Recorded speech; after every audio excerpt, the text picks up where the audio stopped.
Hello students. इस lecture में हम कंटिन्यू कर रहे हैं रेशियो एनालिसिस की examination problems. So let us start with problem number 4।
इस क्वेश्चन में देखिए आपको डाटा मेंशन किया है the total sales all credit of a firm is ₹6,40,000। Sales दे रखी हैं हमें and all of them are on credit basis. एक है कि gross profit margin 15% and current ratio 2.5। तो डाटा लिखते हैं हम, क्रेडिट सेल्स दिए हैं, ऑल क्रेडिट सेल्स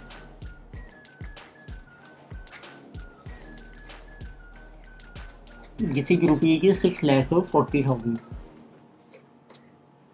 फिर आपको ग्रोस प्रॉफिट मार्जिन दिया है which is called gross profit ratio, this is given to be 15%।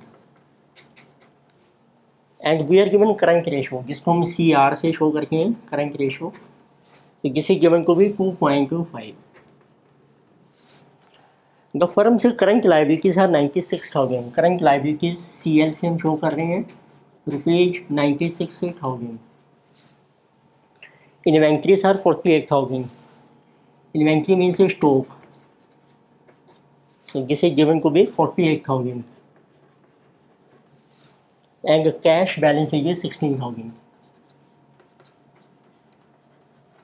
So this data is given to us in the question. You can see in the question.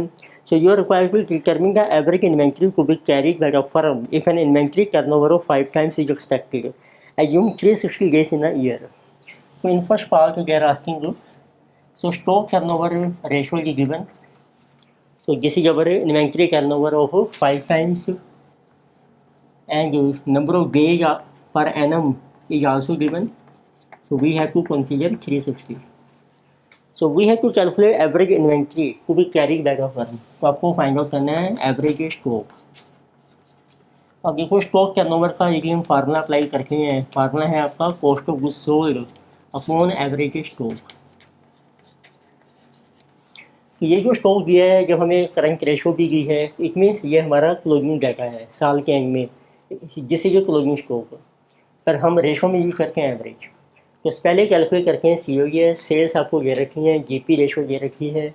तो आपकी COGS आ जाएगी sales minus GP is cost of goods sold. Sales है आपकी 6,40,000, GP है आपका 15%। This is 640 into 15%, 96,000। Balance है COGS। तो ये GP यदि आपका 15% है, इसमें COGS है आपकी 85% ऑफ सेल, जिसे जो 544,000। तो इसको पुट कर दीजिए आप। सो you will gate average stock cost of goods sold 544 upon stock turnover, this is 5 times. So this first answer is coming ₹108,800. This is our average stock. फिर आपको फाइंड आउट करना है determine the average collection period if opening balance of debtors is intended to be 80,000। Debtors था, अब आपको opening balance दिया है 80,000 और हमें कलेक्शन पीरियड फाइंड आउट करना है।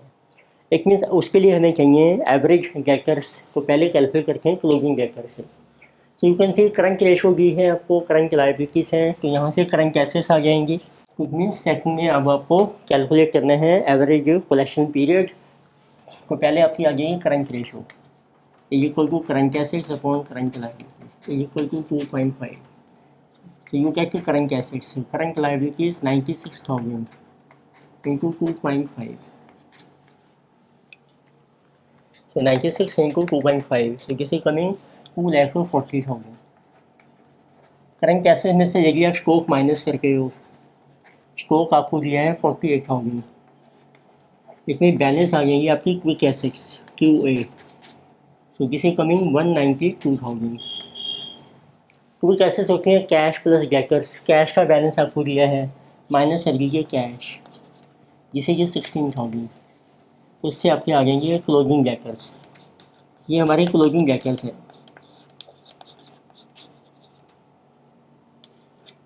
तो 176,000। अब आपके पास ओपनिंग डेटर्स हैं, उससे एवरेज कैलकुलेट कर सकते हैं हम। तो इनका क्वेश्चन है कि given opening debtors, so these are 80,000.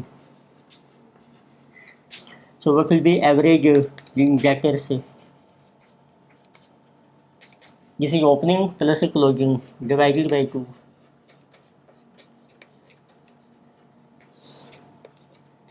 So we are getting average debtors 80 plus 176 divided by 2, 128,000. अब अप्लाई कर सकते हैं आप एवरेज कलेक्शन पीरियड का फार्मूला। तो let us see that one, उसको हम शॉर्ट में लिखते हैं एवरेज कलेक्शन पीरियड। तो शॉर्ट टर्म चलती है हमारी ACP। Formula is what are number of days per annum divided by debtors turnover ratio. उसका फार्मूला है credit sale divided by average debtors, it will go upside, average debtors। इसमें put कर रखे हैं, base per annum आपको दिए हैं 360, credit sales आपको मेंशन की हैं 640, सभी की सभी क्रेडिट पर हैं आपकी। एवरेज डेटर्स हैं आपके 128,000।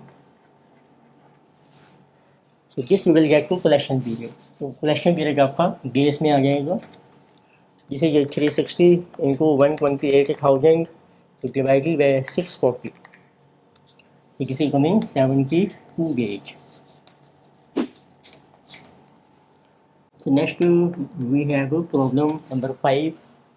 इसमें देखिए आपको डाटा मेंशन किए हैं, from the following details prepare का बैलेंस शीट ऑफ कंपनी। तो आपको डाटा दिया है stock velocity 6,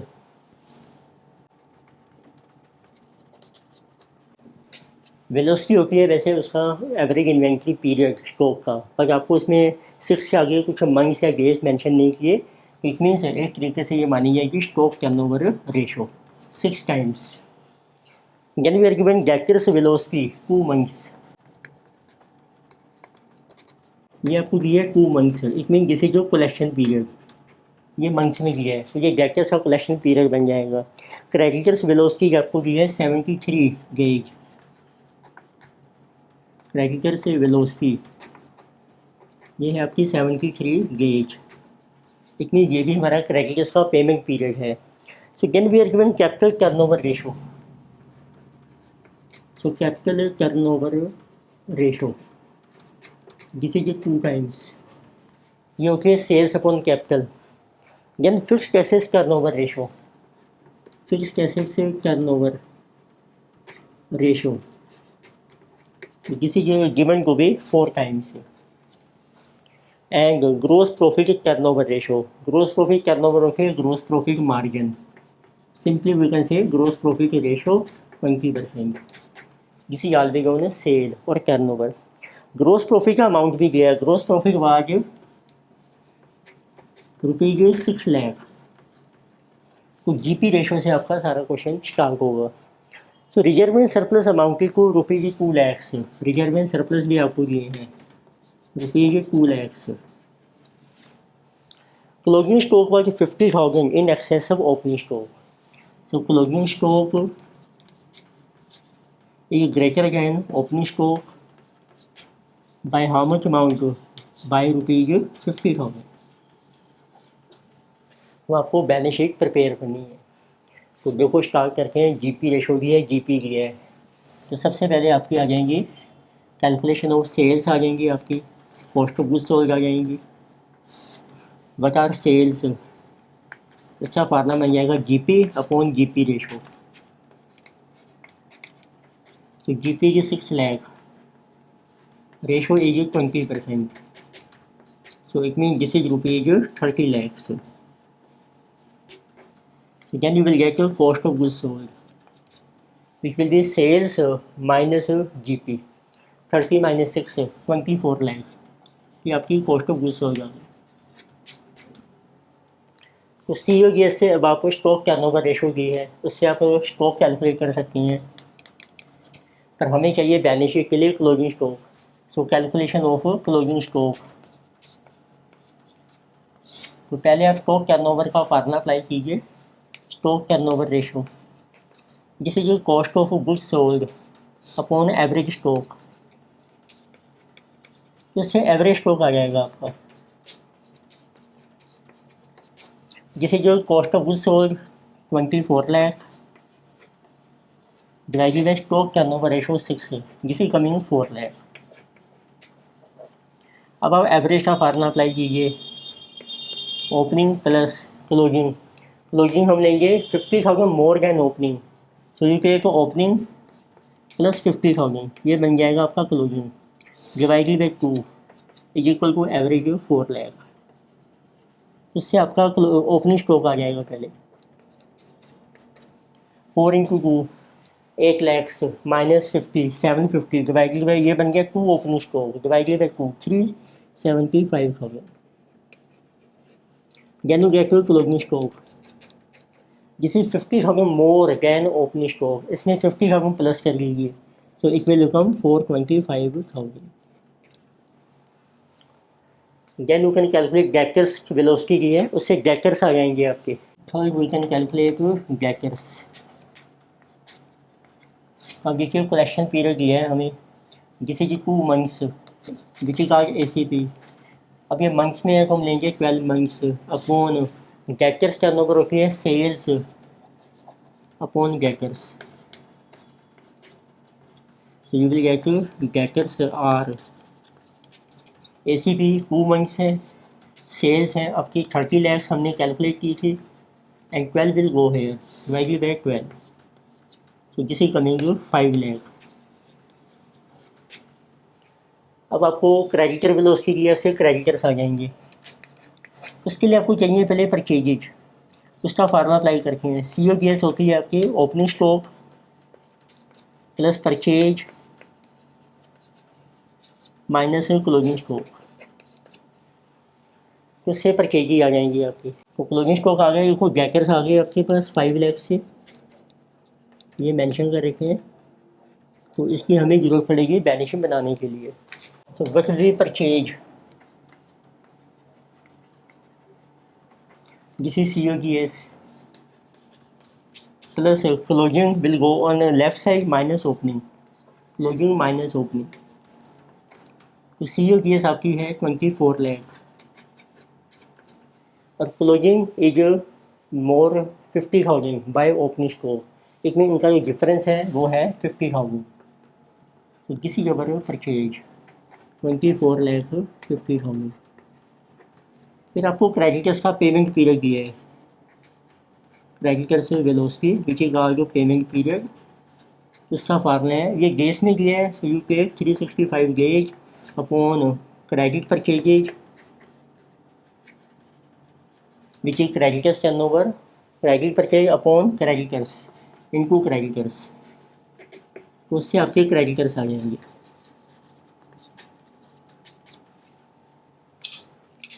So this will be equal to creditors velocity 73 days into purchases 24 lakh 50,000 divided by 365,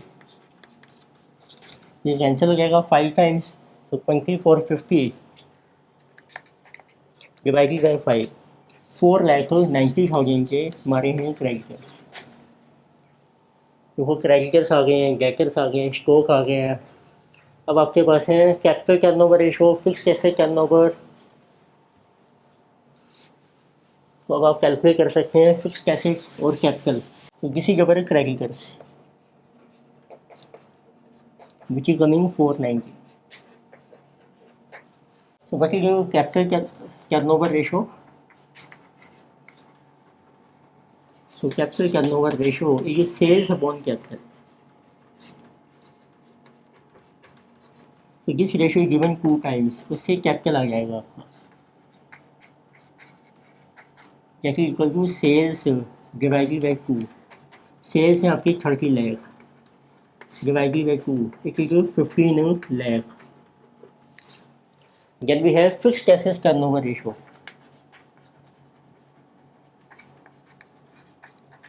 which is sales upon fixed assets. इसे given 4 times, इससे fixed assets आ जाएंगी आपकी।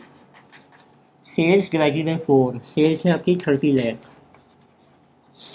Divided by 4, 7,50,000। अब देखो कोई डेट वगैरह कुछ मेंशन नहीं किया, तो कैपिटल में होता है डेट प्लस इक्विटी। अब ये क्या बैलेंस शीट बनाते हैं, जिसका देखो परफॉर्मा बन जाएगा। On this side you have capital, capital में डेट प्लस इक्विटी, प्लस लीजिए आप करंट लायबिलिटीज़, जिसमें आ जाएंगे आपके creditors, and here you have fixed assets plus current assets. Fixed assets हैं आपकी 7,50,000। करंट एसेट्स में आपने कैलकुलेट किया है स्टॉक एंड डेटर्स, बैलेंस है ये कैश। तो इट मीन्स जो बैलेंस फिगर है, कैपिटल आपका है 15 लाख,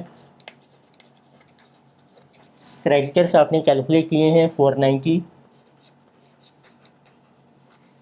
ये आपकी बन गई total liabilities 19,90,000 which equal to total assets. इसमें बैलेंस आ जाएंगी आपकी current assets total, this minus this, तो दिस इज कमिंग 12,40,000। अब इसका ब्रेकअप कर लीजिए आप, what is the stock, what is the debtors, and what is the cash. Stock is this 425, debtors are 5 lakh, इसमें बैलेंस आपका कैश का balance आ जाएगा 1240 माइनस दिस वन 925, तो this is 315,000 is cash, this is total of current assets. तो this is our balance sheet. तो अच्छा question था, पहले आपको ये देखना पड़ता है कि किस रेशो से हम स्टार्ट करें ताकि आपकी इन्फॉर्मेशन चलती रहे। तो फाइनली आपको सारी आइटम्स की कैलकुलेशन मिल जाएगी एंड देन यू कैन करते हैं बैलेंस शीट। तो आप ध्यान से समझ के इसको नोट डाउन कर सकते हैं। तो next problem let us see 6। तो next we have problem number 6। तो अब देखिए 6th प्रॉब्लम में आपको डाटा दिया है, from the following information prepare a balance sheet as on 31 March. इसमें भी आपको डाटा दिया है, इससे बैलेंस शीट आपको प्रिपेयर करनी है। रुपीज़ इन लैक्स में है, वर्किंग कैपिटल आपको दिया है, तो you can write rupees in lakhs. तो पहले देखते हैं डाटा क्या दिया है आपको, वर्किंग कैपिटल। तो किसी गिवन है 240, यानी कि जो bank overdraft,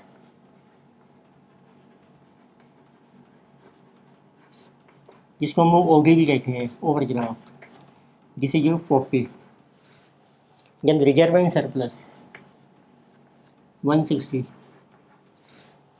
so current ratio is 2.5, then liquid ratio इसी कहा जाए क्विक रेशो, इसे 1.5। प्रोप्राइटरी रेशो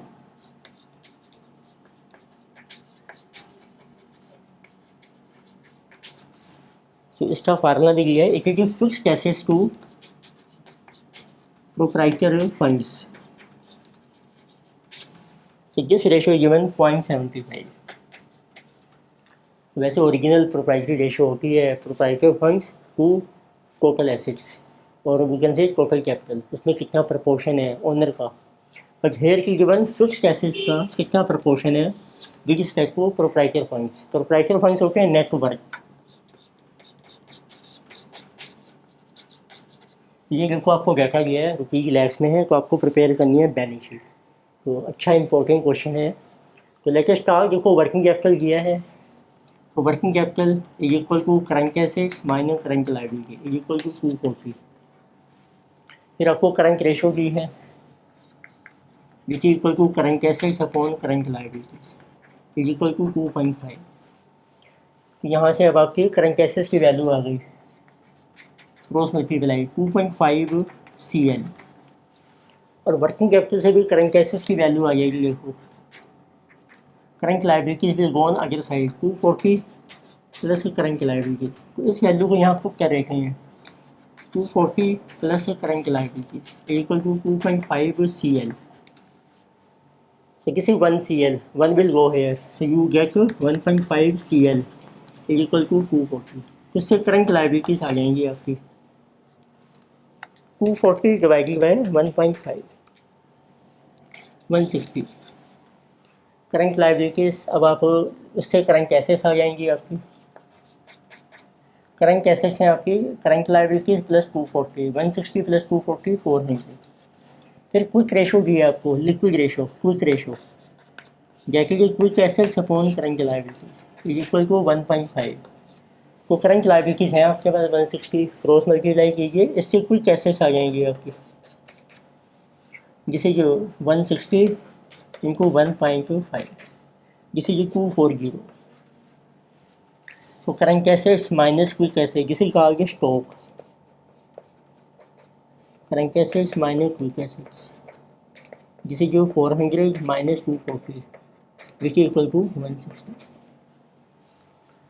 तो इसके थ्रू आपकी ये रेशो कैलकुलेट होगी। अब करंट लायबिलिटीज़ में ओवरड्राफ्ट भी करंट लायबिलिटी है, तो इतनी करंट लायबिलिटीज़ हैं टोटल आपके पास 160। इसमें से लेस करके यदि हम bank overdraft bank OD which is 40, इसमें बैलेंस आपके रह जाएंगे संग्रीव क्रेडिटर्स 120। तो टोटल करंट लायबिलिटीज़ में क्योंकि बैंक ओवरड्राफ्ट आपका इंक्लूड माना जाएगा। अब देखो आपके पास है करंट रेशो यूज होगी, अब रहेगी प्रोप्राइटरी रेशो। देखिए आप प्रोप्राइटरी रेशो को यूज करते हैं जिसे ये fixed assets to proprietor funds है which is called net worth also is equal to 0.75. So we can say fixed assets are 0.75 of net worth which is your proprietary funds। अब आपकी net worth भी missing है, fixed assets भी missing है। तो देखिए हम देखते हैं balance sheet equation. Balance sheet में देखो आपकी आइटम्स जो आएंगी, लेकिन देखो नेट वर्थ आएगी आपकी, डेट आपको मेंशन नहीं किया है, इसमें बैलेंस रह जाएंगी आपकी करंट लायबिलिटीज़, और एसेट्स में आएंगे fixed assets and current assets जिसे total asset equal to total liabilities. Current assets हैं आपके पास 400, फिक्स्ड एसेट्स आपकी मिसिंग हैं, करंट लायबिलिटीज़ हैं 160, नेटवर्क आपकी मिसिंग है। तो अब आपको एक इक्वेशन अप्लाई करनी पड़ेगी। एक स्टॉक हमने कैलकुलेट किया था, ये हम मेंशन कर लेते हैं 160। अब इक्वेशन है, उस इक्वेशन नाम है बैलेंस शीट इक्वेशन।